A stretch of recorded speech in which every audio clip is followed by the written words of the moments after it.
রহমানুর রহিম। আসসালামু আলাইকুম। আশা করছি যে যেখানে আছেন আল্লাহর রহমতে ভালোই আছেন। আমাইরাস কুকিং ব্লগ চ্যানেলে আজকে প্রথম আমি একটি ব্লগ শেয়ার করতে যাচ্ছি। তো ব্লগটি ছিল শুক্রবারের। শুক্রবার আসলেই আমরা সকালবেলা হাঁটতে বের হই।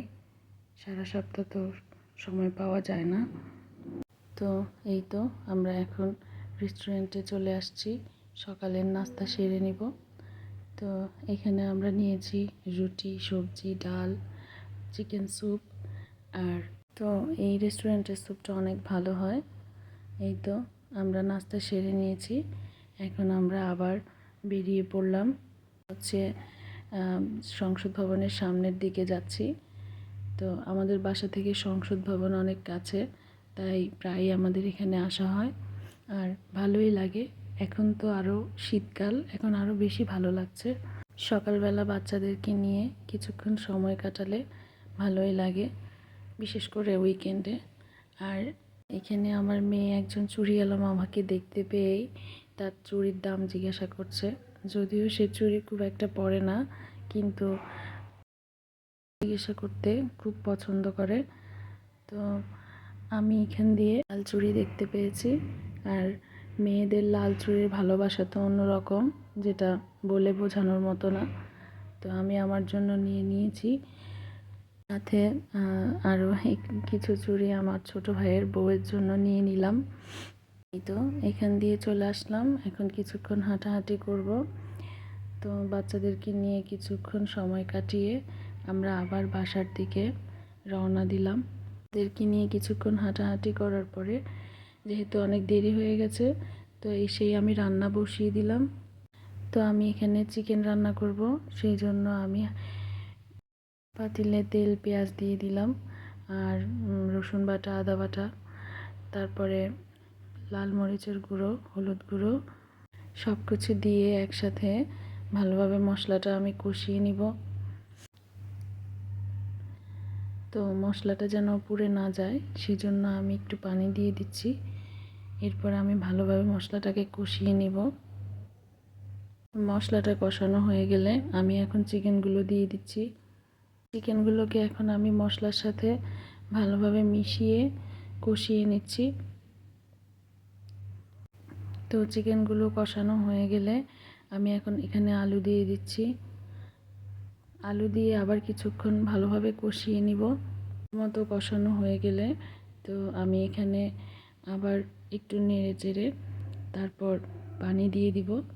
তো চিকেনটাকে আমি এখন পানি দিয়ে ঢেকে দিচ্ছি। এরপর সিদ্ধ হয়েছে কিনা সেটা একটু চেক করব। তো আমি এখন চিকেনটাকে আবার নেড়ে চেড়ে কিছুটা কাঁচামরিচ দিয়ে তারপরে নামিয়ে নিব। কবুতর আমার হাজব্যান্ডের অনেক পছন্দ।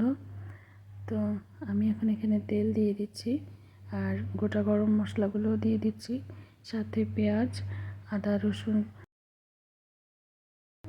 তারপর মরিচ, হলুদের গুঁড়ো, এগুলো সব মশলা একসাথে দিয়ে আমি কিছুক্ষণ নেড়ে নিব। তো সব মশলাগুলোকে ভালোভাবে কষিয়ে নিব। কষিয়ে আমি কবুতরটা দিয়ে দিলাম।